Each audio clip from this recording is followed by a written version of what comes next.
Indus robotics and autonomous systems expo 2026 का इस्लामाबाद में इनेकाद। Industry और मिलिट्री और स्टार्टअप्स, लाइफ सेविंग रिसर्च पे बहुत काम हुआ है। डिफेंस इनोवेशन, रोबोट्स एक्सपीरियंस किए हैं। आज हम लोग टेक्नोलॉजी एक्सपोर्ट लेवल पर रेडी हैं। इस वक्त मैं मौजूद हूँ पाक चाइना सेंटर इस्लामाबाद में। इस वक्त इंडस रास एक्सपो 2026 हो रहा है। Powering Pakistan autonomous future. नौजवानों के लिए यहाँ पर बहुत से मौके हैं स्किल्स देखने के और सीखने के। और इसके साथ साथ आपको बताता चलूँ, ये जो एक्सपो हो रहा है इसमें प्राइम मिनिस्टर ऑफ पाकिस्तान मेहमान खुसूसी हैं और बड़ी ज़बरदस्त स्टेट ऑफ द आर्ट यहाँ पर चीज़ें हैं और लेटेस्ट जो आईटी का इस्तेमाल है और लेटेस्ट टेक्नोलॉजीज से जो बनाई गई चीज़ें हैं उनका यहाँ पर एक्सपो जारी है। हज़ारों की तादाद में यहाँ पर स्टूडेंट्स हैं और लोग देखने के लिए आ रहे हैं। और आपको बताता चलूँ कि ये ताउन से जारी है आईटी मिनिस्ट्री और टेलीकॉम की। आइए चलते हैं, आपको दिखाते हैं कि ये 2026 जो इंडस रास एक्सपो है वो कैसा है। लोगों से बातचीत करवाते हैं, आपको दिखाते हैं। देखिए, मकसद यही है कि पिछले 2 सालों में जो टेक्नोलॉजी है उसने अपनी पूरी अपने आप को इतना वो इवॉल्व हो गई है और अब तकरीबन ऐसे महसूस होता है जैसे हर रोज़ एक नई चीज़ दरियाफ्त हो रही है। तो मकसद यही था कि हमारे रिसर्चर्स, हमारे एकेडेमिया, हमारे स्टूडेंट्स, हमारी इंडस्ट्री, हमारी मिलिट्री के सारे यहाँ पे आप स्टॉल्स देख रहे हैं। Everybody should come on the same page और आके एक दफ़ा पैनल डिस्कशंस में इंटरैक्ट करें, ट्रेनिंग सेशंस में इंटरैक्ट करें और एक्सपीरियंस करें कि ये नई चीज़ें हैं क्या। हमारी कोशिश यही रहेगी कि this is the first of many. आने वाले वक्तों में हम इसको करते भी रहेंगे। हमें 500 से ज़्यादा एप्लीकेशंस आई थी यहाँ पे डिस्प्ले की और उन एप्लीकेशंस को हम अनफॉर्चुनेटली सिर्फ 54 आज आप देख रहे हैं। 10 स्टार्टअप्स हैं, बाकी कंपनीज हैं, मगर अल्हम्दुलिल्लाह phenomenal work being done by our industry, our military, our startups. Research पे बहुत काम हुआ है, तो बहुत हौसला अफजाई हुई है। हमने जैसे लास्ट ईयर हिंदुस्तान को शिकस्त दी, कैजुअल्टीज हो जाती थी। अब की बारी हमने देखा है कि इंसान से ज्यादा मशीन काम करेगी। बिल्कुल। और जो अनमैन्ड व्हीकल्स हैं या जो हमारी ड्रोन्स हैं, हमारी ये जितनी मिलिट्री कैपेबिलिटी है, इसका एक तो लाइफ सेविंग मिलिट्री में मकसद है। और मेरे ख्याल से कि इस एक्सपो से पहले हमने रियल लाइफ डेमोन्स्ट्रेशन मार्का हक में दी, जहाँ पे हमने सिर्फ कन्वेंशनल वॉरफेयर में एक हमारी एक्सपर्टीज़ नहीं नज़र आई, मगर हमने साइबर वॉरफेयर में भी देखा कि पूरे तरीके से हमारी अफवाज पाकिस्तान ने हमारे चीफ ऑफ डिफेंस फोर्सेस की क़यादत में, वज़ीर आज़म की क़यादत में जो एक अमली मुजाहरा आपने देखा, हमें वहीं से समझ आ गई कि पाकिस्तान अल्हम्दुलिल्लाह is self reliant to a great extent. और अब मकसद यही था कि हम अपने बाकी जो हमारे लोग हैं, हमारे बच्चे हैं, यूथ हैं, उनको हम ये कैपेबिलिटीज़ दिखाएं। और आपने जो बात की लाइफ सेविंग की, आप यहाँ पे ड्रोन्स देखेंगे जो कि अब फॉर एग्जांपल लैंडस्लाइड हो जाती है, फ्लड हो जाता है, गाड़ियाँ नहीं पहुँच सकती। मैं अपने टेलीकॉम के लोगों को मैं एक्चुअली खराज तहसीन पेश करती हूँ। जब फ्लड्स आते हैं, हमारे टावर्स डाउन होते हैं, वो अपनी जान पे खेल के जाते हैं इंटरनेट अप करने के लिए, क्योंकि कनेक्टिविटी लाइफ सेविंग होती है। वो सारे लोग, हमारे रेस्क्यू वर्कर्स, आज आप अनमैन्ड ड्रोन भेज सकते हैं। आप यहाँ पे ड्रोन देखेंगे जो कि ये सारी चीज़ें लेके जा सकता है, रेस्क्यू कर सकता है। इसी तरीके से फायर फाइटिंग ड्रोन्स आप देखेंगे। तो वो तमाम जगह जहाँ पे एक लाइफ थ्रेट था, वहाँ पे हम देखते हैं कि ये अनमैन्ड व्हीकल्स, ऑटोनोमस सिस्टम्स जो हैं वो ऑपरेट कर सकते हैं। बताइएगा कैसा लगा आपको फिर सरप्राइज यहाँ? जब मैं बहुत रियली सरप्राइज हुआ हूँ आज के लेटेस्ट जनरेशन की इनोवेशन से, स्पेशली डिफेंस इनोवेशंस। हमने जो रोबोट्स एक्सपीरियंस किए हैं, जो ऑटोमेशन एक्सपीरियंस की है, और हमें पता है कि अब वॉरफेयर चेंज हो गया है, सिर्फ ज़मीन पे जंगें नहीं लड़ी जाती भाई। हमने तो रिसेंटली घोड़ों तलवारों वाली जंगें खत्म हो गई। अब हवा में जंगें होती हैं और हवा में जो एंटी ड्रोन सिस्टम मैंने देखा है, जैमस एक्सपीरियंस किए हैं, दैट वाज ऑसम। और हम एक्सपोर्ट रेडी हैं। मतलब एक ज़माना होता था कि हम लोग सुनते थे कि पाकिस्तान की एक्सपोर्ट कपड़े में हो रही है, सब्जियों में हो रही है, भाई गंदों में एक्सपोर्ट कर रहे हैं।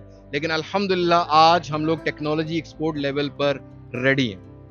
9 मई 2025 को जो हमने हिंदुस्तान को इस टेक्नोलॉजी के जरिए शिकस्त दी, सरप्राइज था वो। आज हम देख रहे हैं ये चीजें उन्हीं की। ऑब्वियसली ये सरप्राइज के आफ्टर शॉक्स हैं, और मैं ये कहता हूँ कि दिस इज जस्ट डेमो। मतलब हमने 7 रिफाइल अगर गिरा दिए हैं तो हम ड्रोन भी नहीं छोड़ रहे, हम लोग कुछ भी नहीं छोड़े उनका। पहले ड्रोन गिराने के लिए बड़ी तार लगाई जाती थी, उसको ऑटोसेप्ट किया जाता था। अब की बारी तो बड़ा इजीली हम चेज कर लेंगे। अल्लाह ना करे कोई मुल्क हमारे पे अटैक करे। अल्लाह ना करे कभी भी किसी मुस्लिम ममालिक पर ऐसा वक्त आए। या और भी चीज़ें मैंने बहुत सारी एक्सपीरियंस की हैं, जैसा कि आजकल स्पेशल पर्सनस हैं जिनको आर्टिफिशियल लिम्स लगती हैं या प्रोस्थेसिस भी हम लोग बोलते हैं, वो ऑटोमेट किए हैं। हमने एक्सपीरियंस किया है नस्ट यूनिवर्सिटी के स्टूडेंट से, एनईटी के स्टूडेंट से। फिर मैंने एक्सपीरियंस किया आज एग्रीकल्चर को कैसे आज लेटेस्ट टाइम में कंट्रोल किया जाता है, क्योंकि एक ज़माने में हम सुनते थे ना कि चाइना तरक्की कर रहा है, तो अब वो बातें आई थिंक थोड़ी सी पुरानी हो गई। अब हम ये कह सकते हैं कि पाकिस्तान के अंदर टेक्नोलॉजी तरक्की कर रही है।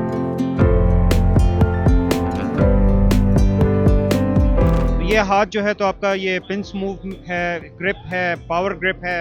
बॉल पॉइंट से भी काम कर एग्जैक्टली क्योंकि बॉल पॉइंट से पकड़ने के लिए आपको जो है तो ये 3 फिंगर्स चाहिए, जिससे कि ये 3 है, यहाँ पर आपको 3 फिंगर्स के साथ आप बॉल पॉइंट पकड़ सकते हैं। तो पिंस की बात हो, ये पेंसिल ग्रिप हो, पावर ग्रिप हो, ये सारे के सारे मोशंस जो हैं तो आप यहाँ पर इसके साथ हासिल कर सकते हैं।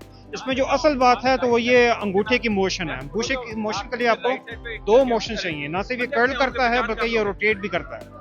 तो बाकी फिंगर्स जो हैं तो खाली कर्ल करती हैं। तो इसमें आपको बेसिकली जो है ना तो ये 6 डिग्री प्रोस्थेटिक हैंड है। अगर अल्लाह ना करे किसी के साथ अनफॉर्चुनेट वाकया हो जाए, ये कहाँ से अवेलेबल हो सकते हैं? अभी तो ये यूनिवर्सिटी के स्टूडेंट्स का प्रोजेक्ट है, और ये राइट हैंड भी हो सकता है, लेफ्ट भी, इसी तरह लेग्स वगैरह भी हो सकती हैं। और ये बताएं कि हैंड बहुत ज़्यादा काम करता है आपके नॉर्मल ज़िंदगी जीने के लिए, तो आपका हर ऑर्गन ही बड़ा इंपॉर्टेंट होता है। इसकी अल्टीमेटली मैक्सिमम कितनी प्राइस होती है? देखें, NCRA national centre for robotics and automation का जो विजन था वो ये था कि प्रोडक्ट बिल्ड की जाए और फिर प्रोडक्ट को जो है तो हम कमर्शलाइज कर सकें, और उसी कमर्शलाइजेशन की तरफ जो है तो हम इसी लैब से जो है तो वो एक वर्कशॉप की तरफ या एक फुल डोमेन जो है तो आपके पास सेंटर बने, जो कि ना सिर्फ ऐसे मरीजों को रिहेबिलिटेट कर सके बल्कि उनको जो है तो इसी चीज़ में नॉर्मलाइज कर सके। तो अल्हम्दुलिल्लाह यूटी पेशावर के अंदर भी वो कायम हो चुका है। इसी तरीके से जो है तो नस के अंदर भी मौजूद होगा, जहाँ पर हमारे पास पेशेंट्स आते हैं, हम वो प्रोस्थेटिक नी की बात हो या हैंड की बात हो, तो इसमें क्योंकि टाइम लगता है एक पेशेंट को इस चीज़ को इस्तेमाल करने के लिए, ट्रेन होने के लिए, यानी कि एक्सरसाइज होती होंगी प्रॉपर। बिल्कुल वो तकरीबन महीने से 3 महीने तक का टाइम पीरियड होता है। बड़ी लेटेस्ट टेक्नोलॉजीज हैं आज इस एक्सपो में देख रहा हूँ। 9 मई को भी हमने इसी इक्विपमेंट के साथ हिंदुस्तान के ड्रोन्स को इंटरसेप्ट किया है क्या?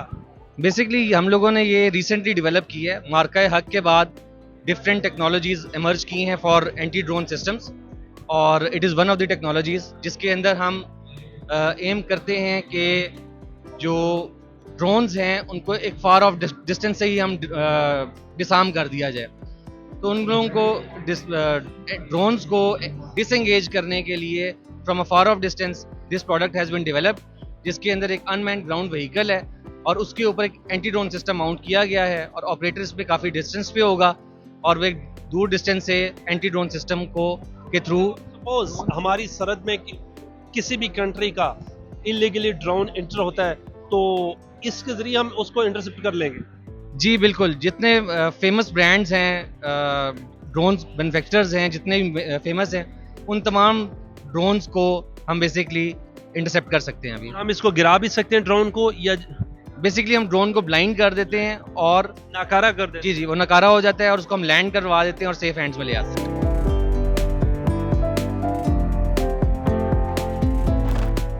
बेसिकली हमने इसको जो किया है, एक तो रिमोट कंट्रोल के थ्रू कंट्रोल होती है, दूसरा ऑटोनोमस है। ऑटोनोमस बोले कि ये इसमें ह्यूमन फैक्टर नहीं होगा।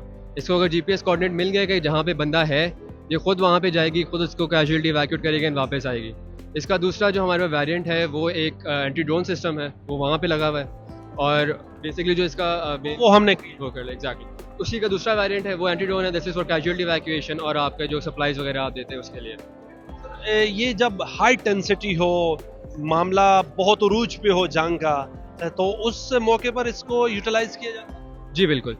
हमारा जो एम है वो ये है कि हम लोग एक बैटल फील्ड में ह्यूमन जो इंसानी ज़िंदगी है वो कम से कम उधर हो, क्योंकि मशीन तो वापस बन जाती है मगर जो आपकी इंसानी जान होती है वो वापस नहीं आती। तो इसका यही है कि मिनिमाइज़, हम एक ह्यूमन जो फैक्टर है उसको मिनिमाइज़ करें।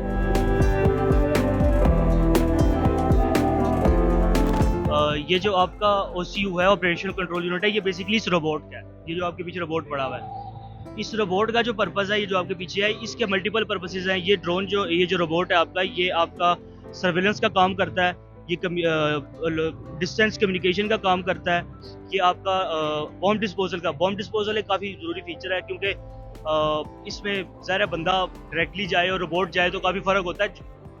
इसमें सबसे खास चीज़ ये आती है कि इसके ऊपर डिसरप्टर माउंट होता है। कोई भी आईडी आती है तो ये डिसरप्टर से शूट करके उसको थ्रेट को न्यूट्रलाइज करता है बेसिकली। इसके ऊपर डिसरप्टर माउंट होता है और इसका हैंड काफ़ी सारी चीज़ों में काम आता है। इसकी एक वीडियो पीछे प्ले हो रही है, अगर आप लोग देखना चाहें, वो ये अपनी गाड़ी से डिप्लॉय हो रहा है। हमारे जितने भी रोबोटिक्स और ऑटोमेशन का काम है, उसका पर्पस ये है कि इंसान की जानो माल का नुकसान जो है वो उसको कम किया जा सके। इसकी काफ़ी सारी इम्प्लीकेशंस है। इसी के काफ़ी टाइप के डिफरेंट ड्रोन्स भी हैं। उन्हीं ड्रोन्स पे फिर हमारे साथ ही पड़े हुए हैं और भी ड्रोन्स हैं। वो बेसिकली हमारे हैं माइन क्लियरेंस के ड्रोन्स हैं। उसके अलावा आपके हैदर करार हमारा है कॉम्बैट रोबोट, उसके ऊपर LMG माउंटेड होती है। ऑनेस्टली स्पीकिंग, मैं इंडस एआई वीक पे भी आया था एंड आई वाज एक्सपेक्टिंग के उसी टाइप की कोई चीज होगी, बट ये उससे भी नेक्स्ट लेवल चले गए हैं। उसकी रीजन ये है कि जो चीजें इंडस एआई वीक में हमने देखी थी कि ये हो सकती हैं, वो आज यहाँ अंदर हुई थी। हर चीज में ड्रोन्स मैंने देखे हैं। बायोनिक्स के नाम की कंपनी है, वो बाजू बना रही है, अगर किसी की बाजू कट जाए तो वो बना रही है। तो कहने का मकसद ये है कि बड़ी एक्चुअल टेक्नोलॉजीज देखी हैं एंड आई रियली फेल्ट के काफी ऐसी चीजें हैं जो पाकिस्तान में हो रही हैं। यार ऑनेस्टली स्पीकिंग, यहाँ पर जितनी भी टेक्नोलॉजीज थी उनमें वार करने से ज्यादा जो चीज मुझे पसंद आई वो ये थी कि we have now technologies. Drone आ रहा हो उसको आसमान में ही खत्म कर दें। फिर मैंने यहाँ पर कामाकाजी ड्रोन्स देखे, मैंने यहाँ पर ऐसे ड्रोन भी देखे हैं जो इंटरसेप्टर ड्रोन है कि आसमान में ड्रोन है, आप यहाँ से ड्रोन फेंकते हैं, उसका काम यह है कि उससे जाके टकराए। तो कहने का मकसद ये है कि एक्चुअल इम्प्लीमेंटेशन देखिए। एरो सॉल्यूशंस जो है वो MRO से रिलेटेड, जो एयरक्राफ्ट मेंटेनेंस है उससे रिलेटेड और सिमुलेटेड डेवलपमेंट से रिलेटेड प्रोडक्ट्स बनाता है। एरो सॉल्यूशन के अंदर FSDC हमारी एक कंपनी है जो फ्लाइट सिमुलेटर बनाती है।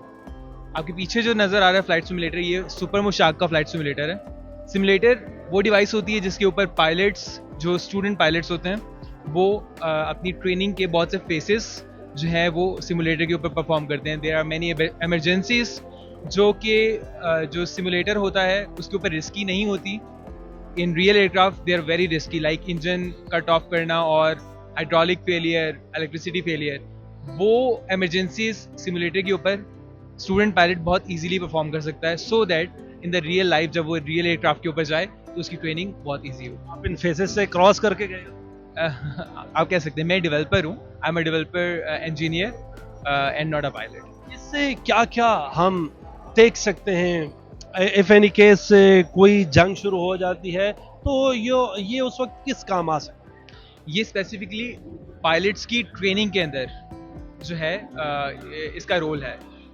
जिस तरीके से कहा जाता है कि जंग उसी तरीके से अच्छी लड़ी जा सकती है जितने आप अच्छी प्रिपेयर्ड है, और ट्रेनिंग उसी का पार्ट है। जो आपके पीछे फ्लाइट सिमुलेटर नज़र आ रहा है, इसके नीचे एक मोशन प्लेटफॉर्म है जो कम्प्लीटली रियल एयरक्राफ्ट की मूवमेंट को डिपेक्ट करता है, और there is a goggle which is XR mixed reality की गॉगल्स है, जिसके अंदर आपको कॉकपिट जो अंदर का व्यू है जहाज़ का वो रियल, और बाहर का जो व्यू है वो वर्चुअल रियलिटी के अंदर नज़र आता है। सो आपका जो वर्चुअल रियलिटी जो हमारे सॉफ्टवेयर पीछे जनरेट कर रहा है उसका व्यू बाहर होता है और रियल कॉकपिट अंदर रियल। सो कह सकता हूँ कि ये टोटली सॉफ्टवेयर से मॉडिफाई होता है या वहीं से चलता है? जी, इसकी जहाज़ के अंदर एरोडायनामिक्स होती हैं कि किस तरीके से जहाज़ बिहेव कर रहा है, हम वो बिल्कुल एग्जैक्टली सिमुलेट करते हैं रियल एयरक्राफ्ट के पैरेलल। सो आप कह सकते हैं ये सुपर मुशाक का डिजिटल ट्विन है।